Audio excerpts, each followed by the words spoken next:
Herzlich willkommen. Ja, wir haben es immer wieder versucht und jetzt hat es geklappt. Hier in Berlin. Mir gegenüber sitzt einer der bedeutendsten Intellektuellen unserer Zeit, der Soziologe Richard Sennett. Danke. Im Zentrum seines Denkens steht der Mensch und die Frage, was der Kapitalismus, die heutige Arbeitswelt und die zunehmende Verstädterung mit uns Menschen machen. Herzlich willkommen, Herr Sennett. Thank you. Ja, die schwierigste Frage gleich zu Beginn. Was ist der Mensch? Who knows?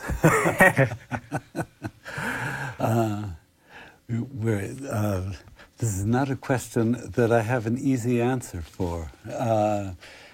But in my work, I have looked at mostly how human beings construct lives for themselves rather than what their biology is. Mm-hmm. And maybe today, that will matter less and less with artificial intelligence, other ways of going back to the biological. Mhm. But that's not my world. Ja. Sie sind Soziologe, Sie interessieren sich dafür, was die Gesellschaft mit uns Menschen macht. Und Sie haben vor 20 Jahren dieses Buch hier geschrieben, Der flexible Mensch. Ja. Darin behaupten Sie, dass die heutige Arbeitswelt und unser Wirtschaftssystem uns Menschen innerlich kaputt macht.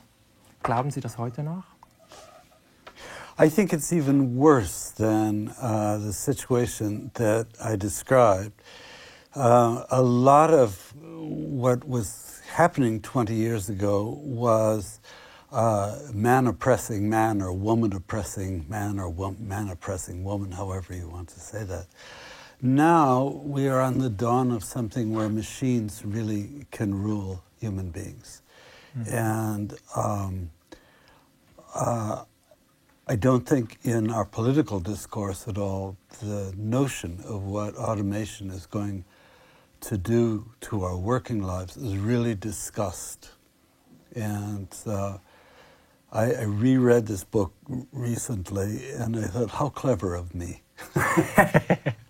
But I didn't know the half of it, if you know what I mean. But the notion that people can be surplus, that they're just a pair of hands or a function, that there's not a human relationship there, is something that we really have to face in the future. And it's in a way too obscure for politics to deal with it. Mm-hmm. Warum? Well, because it's easier to focus on known problems like whether immigrants will take jobs away from natives than to focus on the fact that there may be no work at all. Mm-hmm. It's easy to have a discourse about, it's very backward looking, it's very easy to say about what's the problem with immigrants. Mm-hmm. It's not very easy to think through, well, what happens if a third of the population doesn't need to work? Mhm. Es braucht ein ganz anderes System. Wir müssen Arbeit neu definieren und so weiter. Ich möchte mit Ihnen gegen Ende der Sendung noch darüber sprechen. Jetzt nochmal zu diesem Buch, Der flexible Mensch. Auf Englisch heißt der Titel The Corrosion of Character, ja. Also die Zersetzung des Charakters. Das heißt, Sie sagen auch, durch unsere Lebensweise und das Wirtschaftssystem gegen bestimmte Charakterzüge und Tugenden verloren. Können Sie das ein bisschen erläutern? Right. I'll give you an example of this. Most people need to think strategically about, they need a life narrative. They need to have a kind of pathway that organizes their sense of whether it's meaningful to work. Even people in very low-level jobs, that their children will prosper, or something like that. In an economy where there are no careers anymore, but just bits of jobs, serial labor, you don't have a pathway. You don't have a narrative of, say, learning one thing and then 10 years later learning something bigger, moving on. And that's what I mean by the corrosion of character, that there's a sense of, as time grows shorter in capitalism, that people's sense of their own self-time becomes less and less a narrative. Aber das kann doch auch befreiend sein. Früher musste man das ganze Leben lang Brote backen oder Schuhe machen. Und jetzt kann man 10 Jahre das machen und dann was anderes. Das ist doch befreiend. You're an optimist. Ich bin noch jung. Yeah, well, do you plan on becoming a baker in 10 years? It's not in your, I don't think so. But the problem with this system is that the people who are most mobile from jobs to jobs, who are able to move from one kind of thing to another, are the elite. So for more middle-class people like us, you have a confluence of no long-term work, and now with automation, with less and less work. And that's not a vision of opportunity. So what I would like people to really focus on is a way of doing very simple things like rewarding people for service. If you're an Uber driver and you drive for 4 years, you should get a reward for having done that. There are very few rewards in the work world for effort. It's all, can you do this job? Could somebody do it better, cheaper? All of that sort of thing. So it's that kind of context of working that I think really faces us now. Und Sie meinen, darunter leiden viele unter diesen fehlender Wertschätzung auch, Anerkennung. Ihre Biografie selbst hat ja Brüche darin und Sie selbst wurden zur Flexibilität gezwungen, kann man sagen. Eigentlich wollten Sie ja Musiker werden. Sie haben Cello studiert, Musikwissenschaften, mussten dann aber in jungen Jahren operiert werden an Ihrer Hand und mussten diesen Lebenstraum, die Berufung eigentlich auch aufgeben. Wie lange hat das gedauert, bis Sie das verarbeitet haben?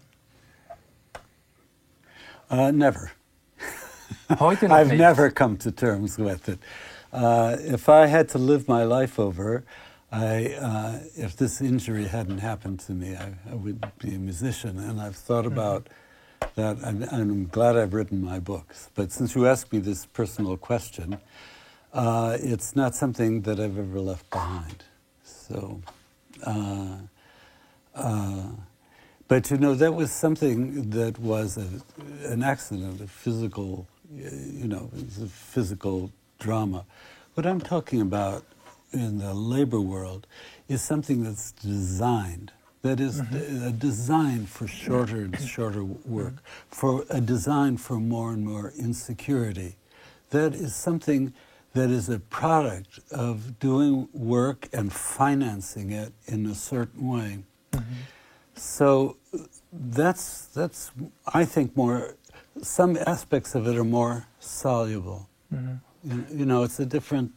I mean, my story is pathetic, and I feel terrible for myself. But it's not the normal story. Das ist klar. Sonst ist es das Wirtschaftssystem, das flexibel sein muss, weil sich alles schneller und schneller bewegt und so weiter. Ich möchte noch ein bisschen bei der Musik bleiben, weil Sie machen jetzt wieder Musik. Sie spielen wieder Cello. Sie denken auch über Musik nach. Was bedeutet Ihnen Musik? Well, actually, in a lot of my sociological writing, I drew on my musical experience for things like how do people cooperate, because in chamber music, that's all we do when we rehearse. If we don't cooperate with the other players, it's a mess. And you can be the most stunning virtuoso, and the music will be terrible. So when I wrote the book on Zusammenarbeit, I drew a lot on. Wir haben sie, ja. You have it there, so cheap. So you could sell so many copies of it. But I drew a lot on the experience that musicians have to cooperate. Even when you play with a soloist with a large orchestra, you have to listen. And what interested me in particular about that was how much of this cooperation is, as we say, context dependent, which is, if you and I were playing the Ravel violin and cello duo now, we'd be communicating with our eyebrows, mm-hmm. with little gestures. Mm-hmm. We wouldn't say to each other, what does this mean? Mm-hmm. What do you want to do here? Mm-hmm. And it seemed to me that that kind of informal, nonverbal cooperation was important to understand in the ordinary work world as well. Very difficult to cooperate using email, for instance, because you don't see the physical gestures of the other people. You're not related to them in terms of the space they occupy. Mm-hmm. Whereas that's a very fundamental thing for all performing artists. Where am I physically in relation to you? It used to be a very fundamental thing in workshops. Mm-hmm. But it's hard to do that online. So that kind of context-dependent learning, physical relation to other people is difficult. Würden Sie sagen, dass man durch das gemeinsame Musizieren mehr Empathie entwickeln kann, ein besserer sozialer Mensch wird? Not at all. No, my character is incorrigible. Couldn't fix it. Glaube ich Ihnen nicht. No, hardly. And I make a joke of that, but it's true that, we personalize cooperation too much. I often had the experience, and probably most of your viewers have the experience of working with people you don't like. And you're not a friend to somebody else in a job. And that's why I think it's important that the work world be something where the work of cooperating itself is something that people focus on rather than who they're cooperating with. Mm-hmm. In music, there's a very specific thing to that. When you're playing with orchestras, every week you have a new set of colleagues, every week. And there have got to be rituals of how you listen to them, they listen to you, and so on. Professional musicians get that. It's not so easy in the ordinary work world. Mm-hmm. To work with strangers, and that's why in this book and in the book, The Craftsman, mm-hmm. I don't know what that's called in German. Handwerk. Handwerk, genau. It's sort of Handwerk. Ja. Sort of. Ja, es ist eher eine Kunstfertigkeit oder eine Fähigkeit. Ich weiß es nicht, es ist schwierig zu übersetzen. Ja. Right. Well, I tell you what that book is. It is the beginning of a trilogy of books on Homo Faber, about mm-hmm. making things. And the Handwerk book was about what do we learn, what's the relationship between the hand and the brain. Mm-hmm. Again, very musical idea, but it's also in general. We know that a lot of the learning people, that's the kind of human animal, coming back to where we were. Mm-hmm. We think physically. Mm-hmm. We're not Cartesians. And the second book in this, the Zusammenarbeit, was what is it like to work with other people? And that's what I've just been describing to you. Mm-hmm.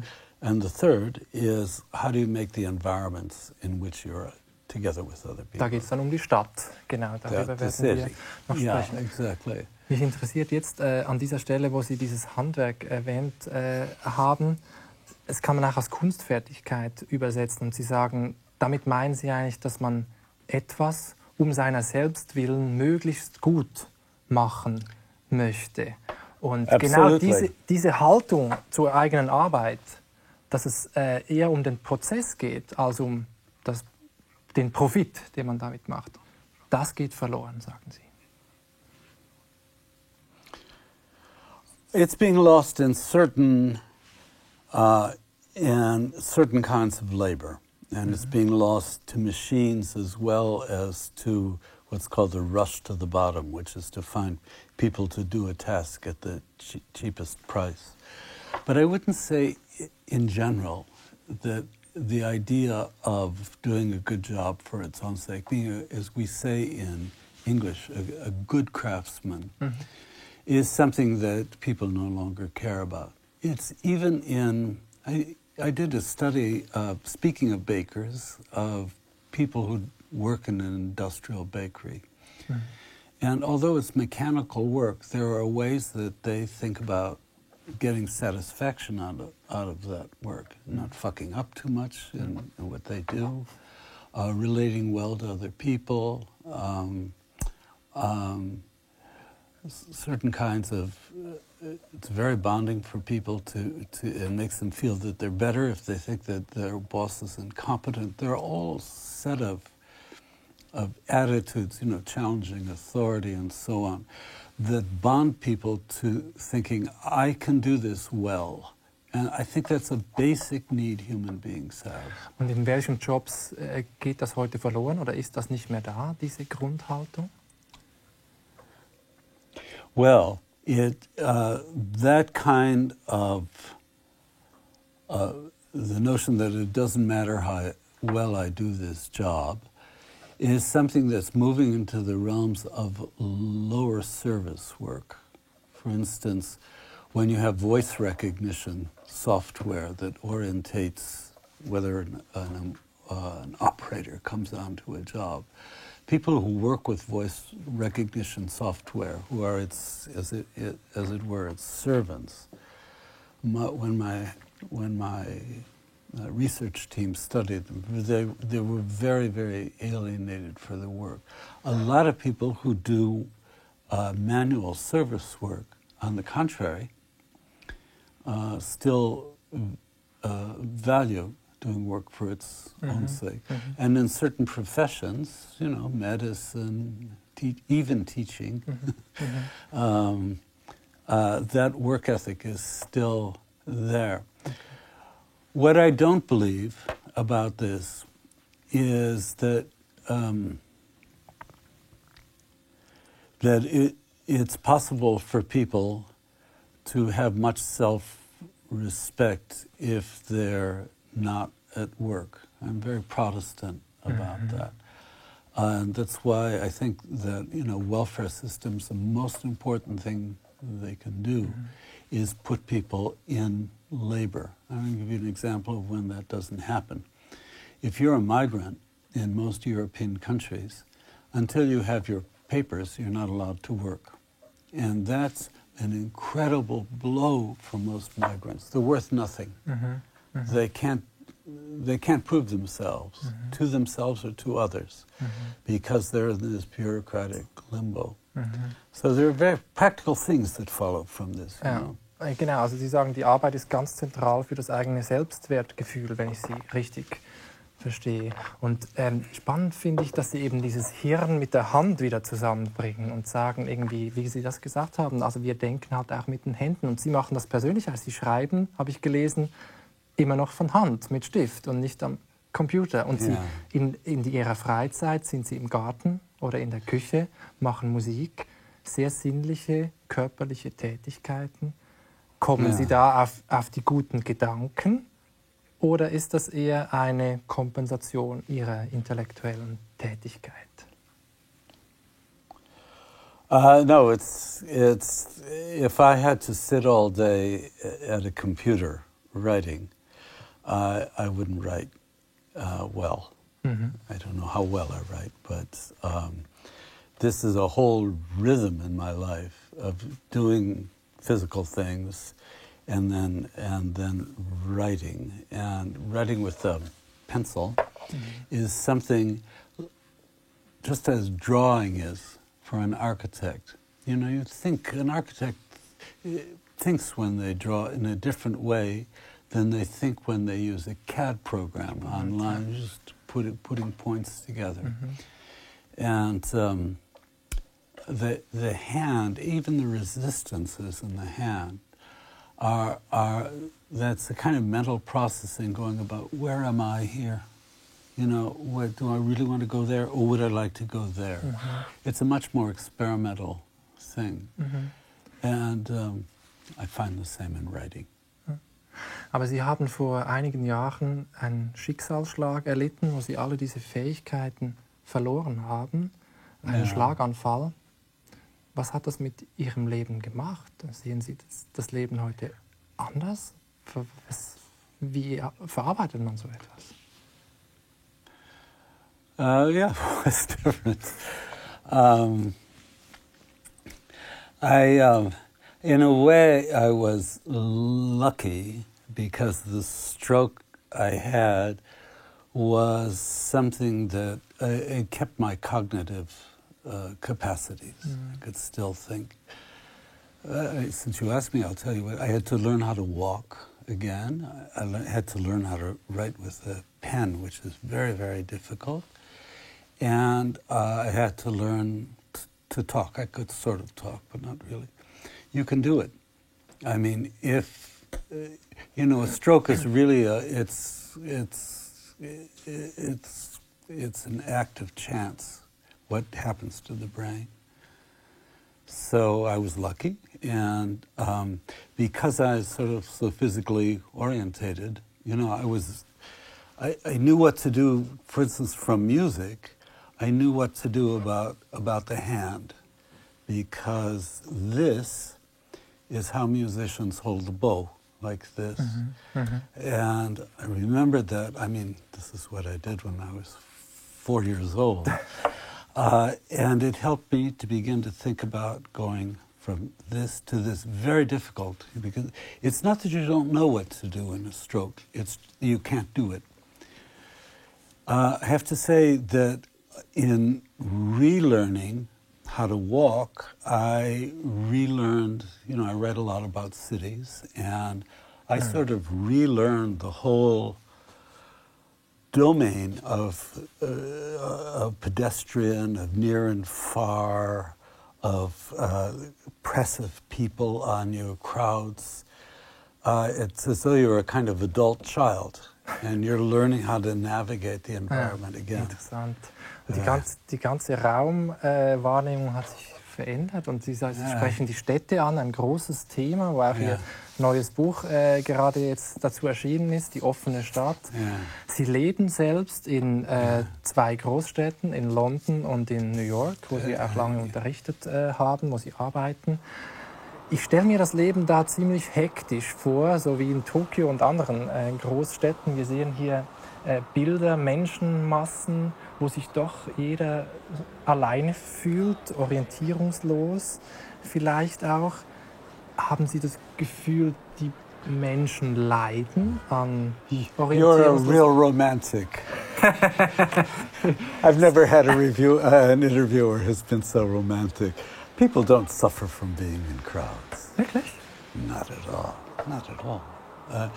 If you were a 75-year-old retiree living in an old age home where you took 20 steps every day and you saw 1 or 2 people, you would love those scenes. Those are scenes of life.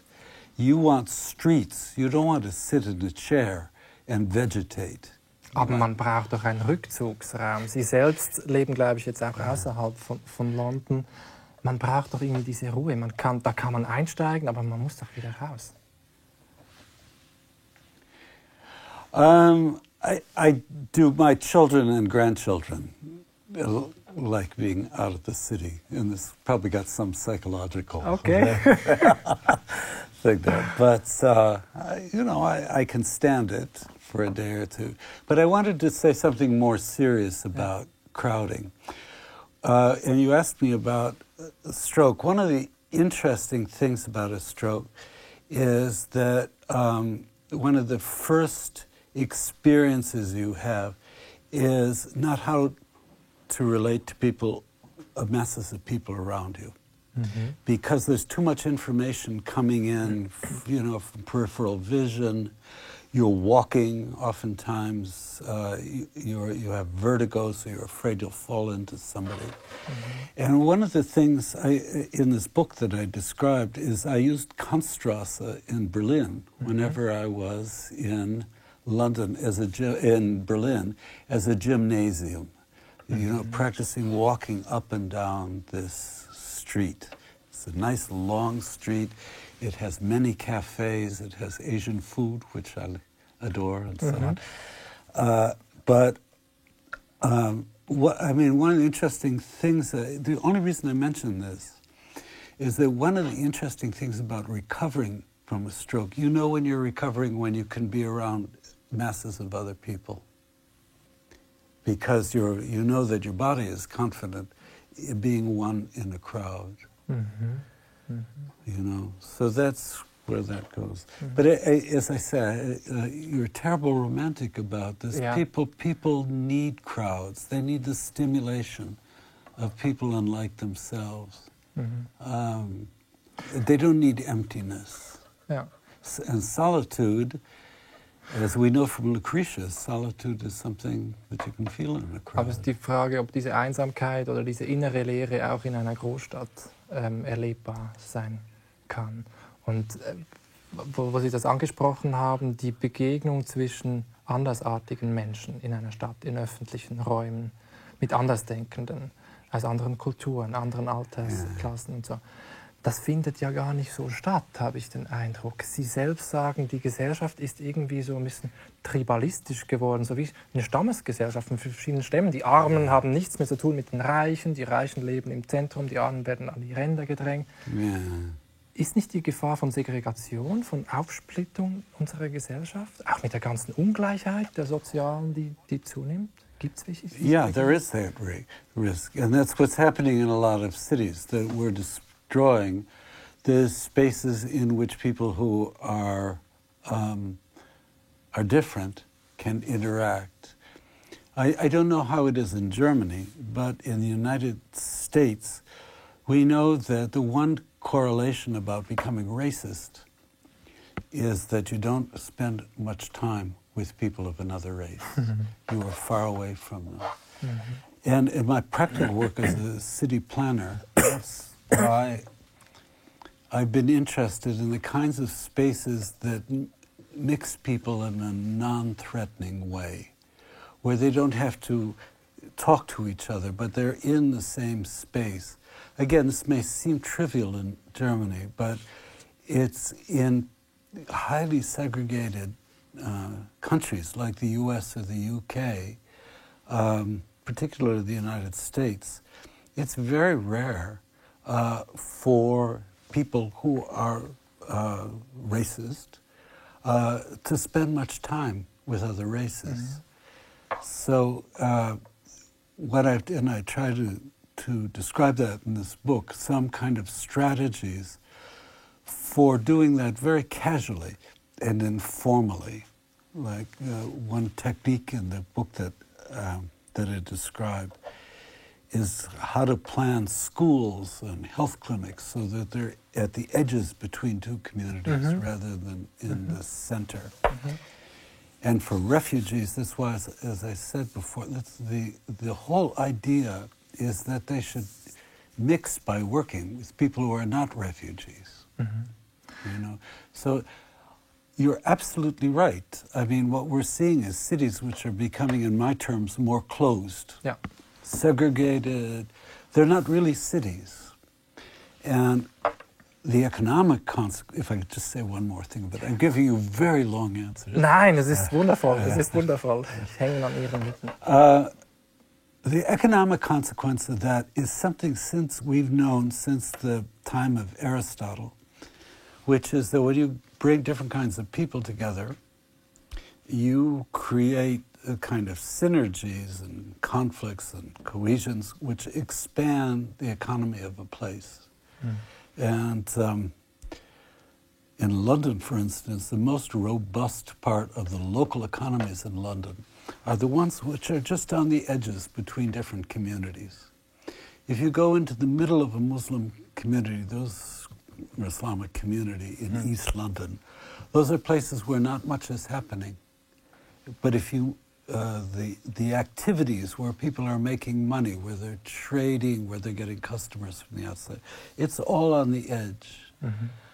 So the practical strategy I'm looking at in this book is how do we create that kind of porosity so that people can be in crowds with people who are different, who they may not know and certainly may not like. And I think it's a good rule for space, a good rule for schools. It's certainly a good rule in terms of age. I'll tell you one more thing about this that really struck me. In Amsterdam, after the Second World War, there was an architect named Aldo van Eyck who took away parts of the streets and made little teeny parks of them. And they were parks for children to play, for old people to sit, and for markets. The edges of those parks had no fences from the street. And people said to him, "Isn't that dangerous for children?" He said, "No, they have to learn how to live in a complex environment." Many of the elderly Dutch who were in those parks were there to drink, you know. So you have kids playing, traffic zipping by, these elderly people with gin, and people just going about everyday kind of thing. That's an environment that makes people more competent to deal with complexity. Just this way that when you put something at the edge between two ethnic communities, they become more competent human beings. Ich finde das sehr einleuchtend, diese Durchlässigkeit, dass es die braucht, diese öffentlichen Räume, dass die Durchmischung funktioniert. Ganz beiläufig, kann man sagen. Ich hatte vor kurzem Gelegenheit, mit dem Schweizer Architekten Jacques Herzog zu sprechen, von Herzog und Büro, der ja in London und in New York gebaut hat. Und er sieht das ganz ähnlich. Wir hören uns eine kurze Stelle aus dem Gespräch an. Diese informelle Aufenthaltsqualität, die Tate Modern, also die Turbinenhalle, ist vielleicht eines unserer gelungensten Beispiele für diese Absicht und auch das Bird's Nest gleichermaßen. Da gehen Leute hin und hängen einfach herum. Die treffen sich, nicht weil sie jetzt ins Olympiastadion gehen wollen oder weil sie ins Museum gehen wollen, sondern es ist eine Urban Platform, also ein urbaner Ort, wo du einfach gern bist. Und das ist eine Art Mehrwert. Ist zwar ein blödes Wort, aber es ist etwas, das natürlich der Bauherr möchte, dass die Menschen gern hingehen. Aber es ist schwierig zu formulieren, mache mal einen Raum, an dem die Menschen dann gerne sind. Ja, Sie haben gesagt, Sie seien befreundet mit Jacques Herzog. Dann sehen Sie das wahrscheinlich sehr ähnlich wie er. I do share that view.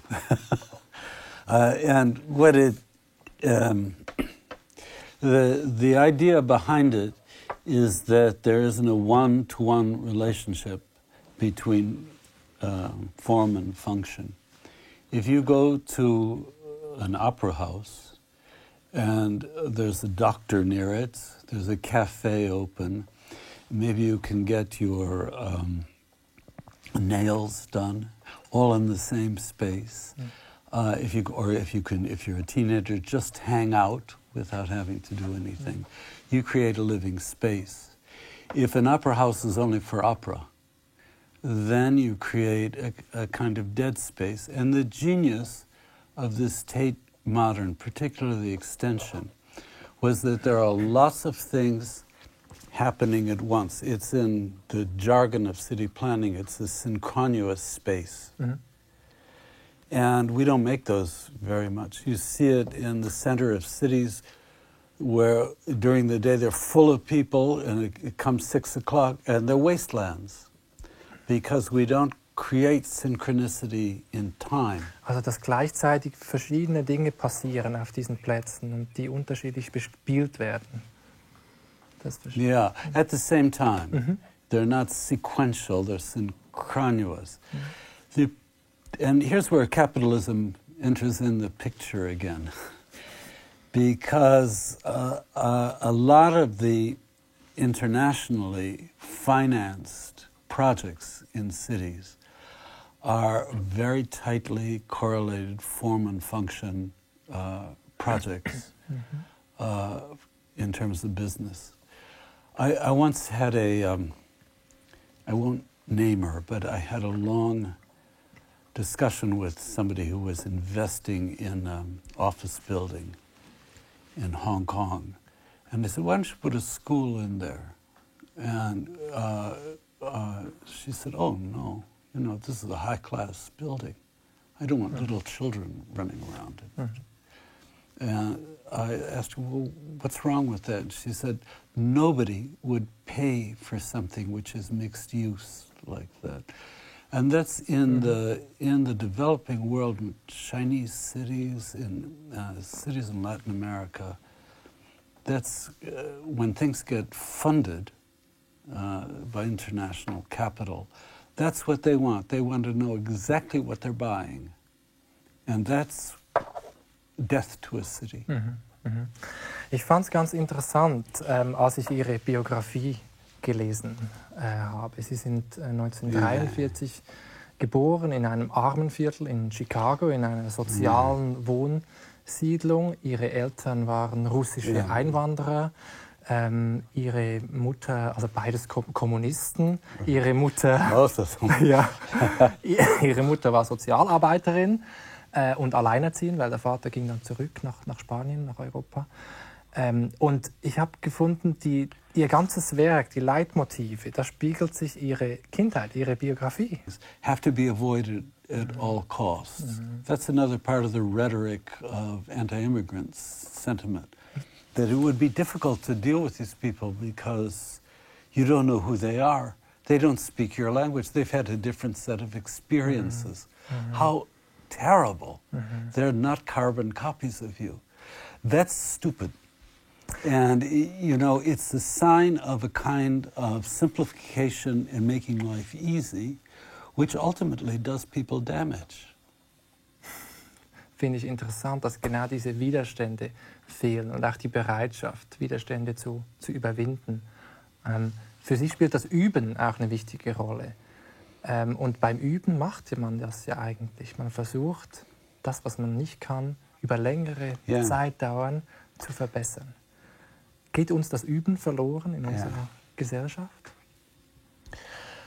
Well, I wouldn't use the word practice, but I think that what happens in the education system is that that we're not exploring difficulties in a way which is good. I'll give you an example for this. Really intelligent kids will not take a test as quickly as they can because they might be intrigued by a wrong answer. Why is it wrong? What that's linked to mentally is the notion that there's a relation between problem solving and problem finding. It's an essential aspect of good craftsmanship that you do that. When you test kids, just give me the right answer, they never ask about that. What's problematic about something? And I now teach at MIT, which is a pretty technological environment. And what I'm struck with, these are really good technicians. They're asking that question all the time.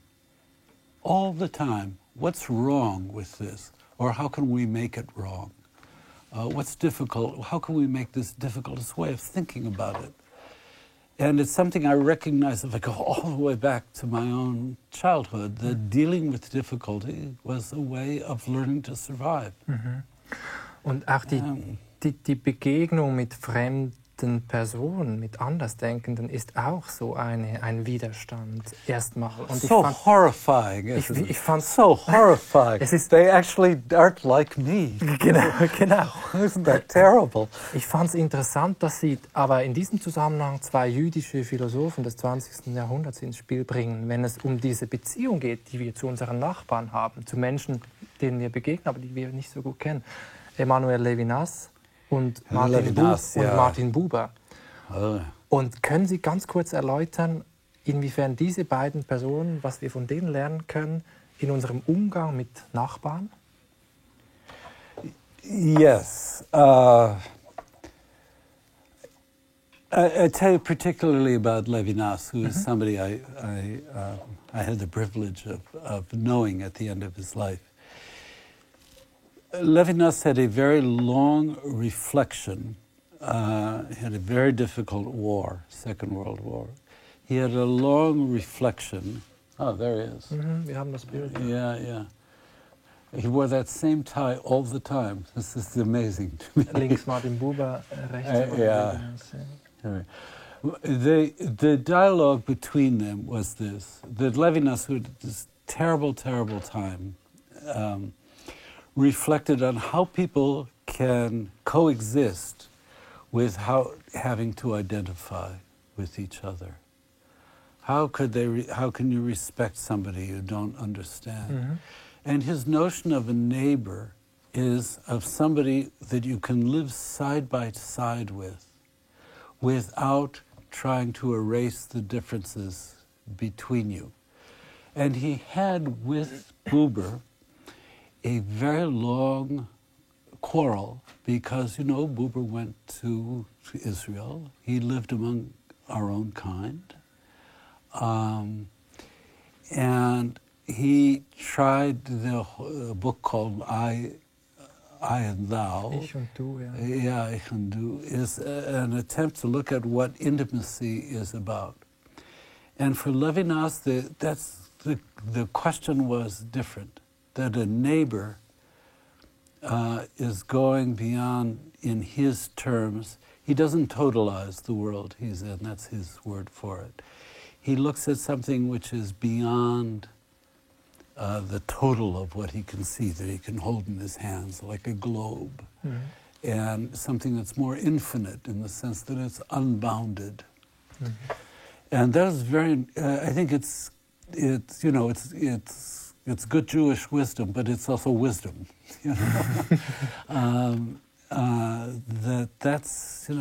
That's a whole different way of thinking about the other than thinking that you want to erase the differences between them. I tell you a practical thing of this for me. You know that I do consulting for the United Nations. And a cliche that runs a lot of United Nations things is, how can people better understand each other if they're in situations of conflict or something like that? This seems to me baby food. The question is not how to understand better in order to live together, but how to live together without understanding one another. Yeah. And that's why a lot of our conflict resolution efforts failed in the past. Now people are becoming more Levinasian. Das Ideal war das Falsche, man solle sich verstehen, dabei geht es darum, miteinander zu leben, auch wenn man sich immer ein Fremder bleibt. Ich möchte zum Schluss mit Ihnen ein bisschen über Visionen noch sprechen, die ich bei Ihnen wenig finde, ehrlich gesagt. Ich finde, Sie sind ein unglaublich scharfer, kritischer Beobachter unserer Gesellschaft. Aber wenn ich nach einer Vision, nach einer Utopie suche, dann finde ich da keine. Warum? No, I don't believe in utopia. I think as a practical matter, and this comes again to the issue of making things, that what we want, and that's why this book is called The Open City, what we want to know is not what is the ideal plan, what is the solution to a problem, but what are different possible ways of dealing with an issue. Everything from the size of windows to the making of a street to thinking about the territories between people. And what we have not had in city planning, we've had this master planning, which is the master planning of the masters, and the alternative is too often framed as what's an alternative vision that will resist that. That's the wrong way to think about opening up a city. What you want to do is think about many ways, possible ways, each good and bad, paths that you might want to pursue. So in the book, what I do is I open up I present 5 ways of problematizing spatial or social issues that could open up this relation and make people more neighbors rather than closer together. And that's. I'm not an idealist. I just think we're working. You know, it's a process of research and dead ends and difficulties and so on. Nicht umsonst heißt diese 3 Bücher unter dem Projekt Homo Faber, der Mensch als Macher. Und genau dieses eine Merkmal haben wir schon angesprochen, diese Porosität, die Durchlässigkeit von Räumen, dass das gegeben ist. Sie haben zusammen mit Ihrer Frau Saskia Sassen, die selbst Soziologin ist und Ökonomin, so etwas wie ein Manifest herausgegeben, The Quito Papers, für die Stadt des 21. Jahrhunderts. Was würden Sie sagen, ist das Wichtigste für die Stadt der Zukunft? Oh, I couldn't tell you that. My crystal ball is very, very cloudy. Very cloudy. However, I think to both of us, the most important thing is how to practical thing is how to expand the public realm beyond the realm of consumption.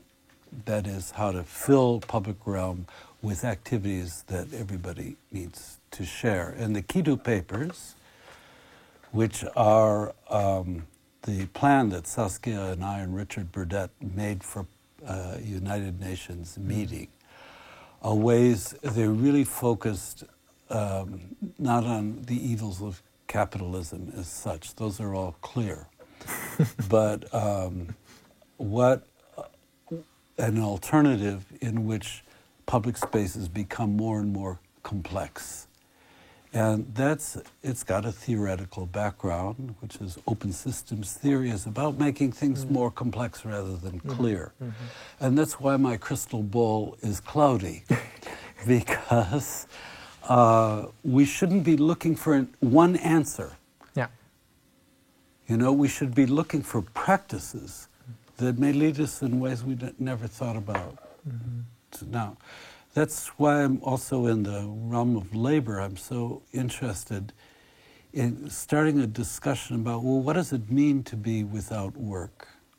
You know, rather than to say, well, we should give everybody, you know, just if they're jobless, give them benefits and so on. Why is it important to labor? It's the same thing. It's a question, and it's a difficult one. So that's, in this cloudy crystal ball, that's really what has been important to me, which is how to open up a city which is too clear, which is too simple, too segregated. Wir haben gedacht, wenn wir mal so einen großen Gast bei uns haben, stellen wir auch die ganz großen Fragen. Und Sie gelten als Public Intellectual, als ein Intellektueller, der zu den großen Fragen der Zeit Stellung nimmt. Was würden Sie sagen, sind die 3 größten Herausforderungen, vor der die Menschheit jetzt steht? 3? Das können wir. You just picked it out of the air. Zu wenig, oder? Zu wenig. Sie können auch eine nennen. Two. Well, I'll tell you what preoccupies me. As a student of labor, I'm interested in how to use technology so that people flourish rather than are demeaned or abused as they are by Facebook and Google and so on. And particularly how to use artificial intelligence so that people are not abused at the workplace. That's really on my mind. Und sehen Sie da auch eine Chance? Man könnte ja sagen... Yeah, no, good. Well, and I was going to say, I don't know about 3, but the other big thing that has preoccupied me, although I've not written much about it, but it's something that my work at the UN preoccupied me about, which is what is the relation between climate change and urban form. And someday, if I live long enough, I'm going to write a book on that. Because that's, you know, in a century, the cities we know are going to be, because of climate change, completely different environments than the ones we have now. So those are the 2. I'm sorry I don't have a 3rd for you, but those, for me personally, are the 2 big future questions. Darf ich da kurz nachfragen, beim zweiten, beim Klimawandel, inwiefern sich Stadtformen, Städte verändern? Ist es, weil der Meeresspiegel steigt, die Temperaturen steigen? Woran denken Sie da konkret? It's many things. I mean, for some cities, it is sea levels. For others, it's the increasing extremity of weather, hot, cold. For many cities, it's going to be what's called desertification, that is, a lack of groundwater. It will take many forms, and many of them are unpredictable. For instance, we know that there are going to be more storms, but when and where they'll hit is something we can't predict. And the urban question about that is whether we work with this climate change, which largely we're doing a very bad job of anyhow. I don't speak the word Trump, but for this one thing. But this is a disaster that's going to happen. And the question is, how do you deal with something which can't be solved? Something that is an intractable and damaging issue. And it's one of the reasons, I'm not so interested in politics now. Because a lot of politicians, it's not on their radar. There are no votes there. It's a complex subject. And they'll leave it to somebody else. And the same thing with automation. It's less familiar than immigrants are storming our borders. So that's how, I guess, why I resist the crystal ball thing a bit, because you want an answer, and there aren't. These are structural problems. Am I too hard on you? Ich bin am Nachdenken. Neben dem Klimawandel, die Digitalisierung oder Automatisierung als eines der größten Probleme, kann das nicht auch eine Chance sein, dass endlich nicht mehr wir Menschen die stupide, repetitive Arbeit machen müssen, sondern Maschinen und wir endlich was Sinnvolles machen können, so wie Gärtnern oder Kochen? Yeah, we could garden. Do you know what it would be like to garden 12 hours a day, 7 days a week? How would you feel about that? Das klingt nicht gut. Das heißt, es müssen verschiedene Yeah. Dinge How about being a baker, 12 hours a day, 7 days a week? Aber wenn die Maschinen die Arbeit für uns machen, könnten wir doch verschiedene Dinge machen. Jagen gehen, Kritiken schreiben, so wie Karl Marx sich das vorstellt. Yeah, well, maybe that's the ultimate problem with communist regime, which is that leisure is assumed to be something that ultimately is what human beings want, and that they're non-productive. That's why I wrote this Homo Faber, that the idea of getting away from making is as much a fantasy on, the elder Marx didn't believe this. This is, from the early manuscripts. But the notion that you don't have to be a productive human being, that you don't have to work, that leisure and pleasure will fill up your life is a very, very childish thing. And I think it's very unsatisfying for people. I mean, imagine if you, say you had a fantasy about this and you could mechanize and automate bringing up children so you didn't have all the bother of that. Your life would be incredibly impoverished, So it's a problem. And it's a problem in learning how to deal with these technological capabilities or technological disasters. Richard Sennett, diese Stunde gab mir und, glaube ich, auch unseren Zuschauerinnen und Zuschauern viel zu denken. Vielen herzlichen Dank, dass Sie hier waren. Thank you.